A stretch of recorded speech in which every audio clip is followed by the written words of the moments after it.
praying always with all prayer and supplication in the Spirit, and watching thereunto which all perseverance and supplication for all saints.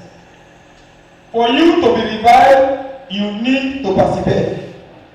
The enemy will not be happy. Every plan that God has given to you, every vision, if you are not persevere enough, you might not be able to get to where God wants you to be. Praise the Lord. Perseverance. If you are not very careful, you might not reach to where God has attained to you. It doesn't matter where you are right now. Let's look at 2 Corinthians chapter 6, 3 to 7. Perseverance. 2 Corinthians. When we our offering this morning, I will run through it. We will pray together alongside, and we will take our offering and go. If you are here, shout hallelujah. Hallelujah. Are you here? Say hallelujah. There are questions. 2 Corinthians, verse 6. I read. Take it to 7. Praise the Lord. Verse 3 says, giving no offense in anything, that the ministry be not blamed, but in all things approving ourselves as the ministers of God, in much patience, in affliction, in necessity, in distress, in strife, in imprisonment, in tumult, in labor, in watching, in fasting. By pureness, by knowledge, by long suffering, by kindness, by the Holy Ghost, by love unfried, by the word of truth, by the power of God, by the armor of righteousness on the right hand and on the left hand. You must guide yourself for you to be revived, for you to attain what God has destined you. You have to what? Persevere all aspects of life. The word perseverance can be simply described as being persistent in doing something despite difficulties and delay in achieving success. No one can excel in the Christian journey without perseverance. That is why Apostle Paul wrote to Timothy in 2 Timothy verse 2. He was encouraging us to what? He said, preach the word, be instant in season, out of season, reprove, exhort with all long suffering and doctrine. You must carry yourself along the path of what? Preaching the word in and out of season, wherever you find yourself. Be a minister. That is why if you look at what he wrote in this very book where we read of 2 Corinthians, he said, but in all things are proving ourselves as the ministers of God. Praise the Lord. Hallelujah. The fruit of the Spirit, which is long suffering, is what? Is exhibited in the life of a believer who perseveres. Praise the Lord. Hallelujah. In the Christian race, without perseverance, it is very easy to fall away from the faith. No wonder Jesus said in the book of Matthew 24 verse 13, but he that shall endure unto the end, the same shall be what? Shall be saved. At this time of revival, at this time of waiting upon the Lord, you need to persevere, because temptation will come, affliction will come, pain will come, disappointment will come. But this morning we are being encouraged to do what?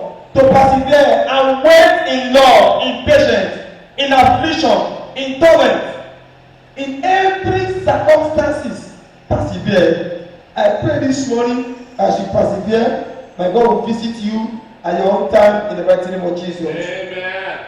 Endurance and perseverance are integral of our Christian walk. A believer who cannot endure suffering will be unable to do the will of God.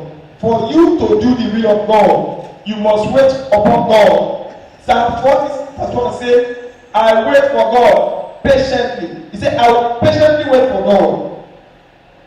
I pray upon this mountain and in this time of revival, as you wait for God patiently, My God will visit your home in the mighty name of Jesus. Amen. Suffering is one of the ways God purges us of every impurity. Without suffering, the flesh cannot grow strong. Without suffering, the flesh will grow strong and harder than your spiritual growth. Everything around us should not overshadow the spiritual activities that should be working in us. Pastor did not come yesterday. He said, tell everybody they should not leave the church. They should not leave the faith. That it is bound to be so. Praise the Lord. Hallelujah. He said it on phone yesterday. Praise the Lord. Because you need to endure what God has kept. The person that God will use might not even look like how you want it to be. In every circumstance you do what? You should thank God. Say the church belongs to you. Tell them. The church belongs to you. Every pastor will come and go. Praise the Lord. Hallelujah. I was opportunity to draw the pastor to me yesterday, and I was in church, and he gave me a series of story about himself. The journey so far, he said, this is for you. Praise the Lord. Hallelujah. So we need to endure where God wants to take you to. It doesn't matter the process. What matters is God fulfilling the destiny and the seed you are carrying. I pray this morning, as you persevere, you will be revived for destiny. Help us in the mighty name of Jesus. What kind of hardship should believer endure that he will know this one? What kind of hardship should believers endure? Number one, persecution. Jesus said believers will be persecuted for believing in him. Because you love God, people will deny you of your right. People will work against you. People will test your faith. People will wait and see, is it true that this person will sustain, will persevere? If you look at John 15 verse 20, he said, if they have persecuted me, they will also persecute you. A man that was healing people were following him. Even the disciples were chasing them away. But he said, no. Even children, he said, suffer them not to come. Let them be. Praise the Lord. And this man, on that day, in that very moment, they said, crucify him, crucify him. A man that people were following. Praise the Lord.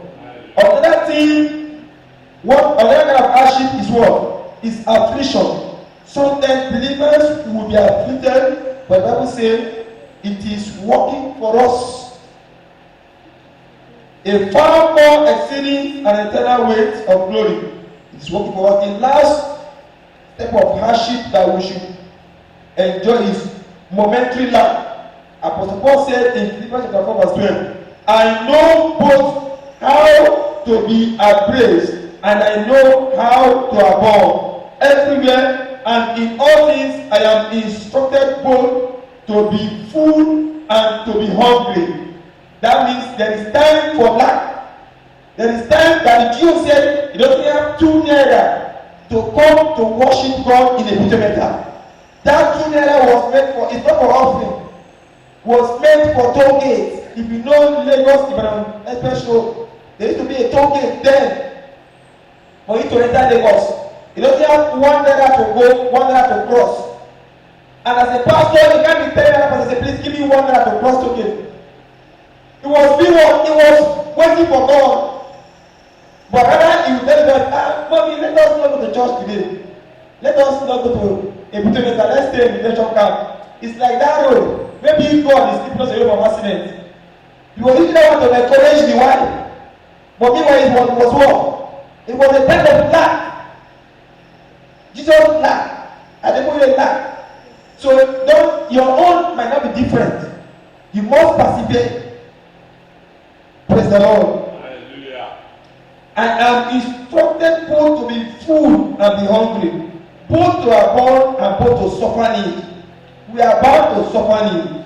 So when lack comes along, we must learn to enjoy in what? In faith, knowing that the stone will sweep it over. Amen. Praise the Lord. It is however confronting to know that despite all the challenges we will face, praise the Lord. Hallelujah. Despite all the challenges we will face, we will do what? We will face in our Christian race. The crown of life awaits us if we persevere to the end. Amen. The crown of life awaits us. Amen. Brethren, this morning, let us persevere with what God wants to do in our life. Amen. Not only in the Christendom, in our secular life. Amen. You might not like the boss you're working with, but because God has destined him to be upon of you, go and ask Moses' family, ask Aaron, ask that lady that you were conspiring against Moses. Miriam, you were giving what? Let us see. Let us lift up our hands to see, Father. Persevere, O Lord, for your work, for my life. Father, let us see a revival of fire. Revive me and my home. Just ask God for revival. Ask God for the grace to persevere. Say, Father,